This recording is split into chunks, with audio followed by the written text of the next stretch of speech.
या आतनूर तिरू नदीवरती ऐन पावसाळ्याच्या टाइम मध्ये चांगला पक्का मजबूत पूल या ठिकाणी उभा होता। तो पूल तोडून या ठिकाणी पर्यायी रस्ता म्हणून एक छोटासा पूल बांधला गेला, पण छोट्याशाच पावसाने या पुलाला तडा बसला आणि आतनूर हे मार्केटचं गाव आहे।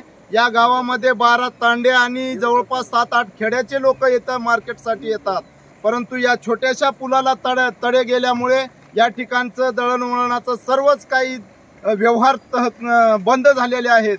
त्यामुळे नागरिकांना अतिशय गंभीर सामना करावा लागत आहे प्रत्येक गोष्टीचा। आणि येणाऱ्या वाहनांना माझी विनंती आहे, उदगीरहून बाराळी जाणाऱ्या वाहनांना, बस असतील या छोटे वाहनं असतील, जीप वगैरे सर्व ट्रॅक्टर वगैरे, त्यांना माझी विनंती आहे की त्यांनी या रस्त्यावरून आता येऊ नये, कारण पाऊस पुण्या टाइमला किती येऊ शकतो आणि हे पूल राहतो का नाही हे माहिती नाही। म्हणून सर्व वाहनधारकांनी, ड्रायव्हरनी स्वतःची काळजी घ्यावी ही सर्वांना माझी विनंती आहे। आणि प्रशासनाने या गावाकडे या पुलाची दुरुस्ती करण्यासाठी गांभीर्याने तात्काळ दखल घेऊन याकडे गांभीर्याने लक्ष द्यावं हीच विनंती आहे। नाहीतरी मी या पुढे जळकोट तालुक्यामध्ये सर्व 12 तांड्याचे आणि 8 गावचे लोक घेऊन तहसीलच्या समोर आंदोलन केल्याशिवाय राहणार नाही।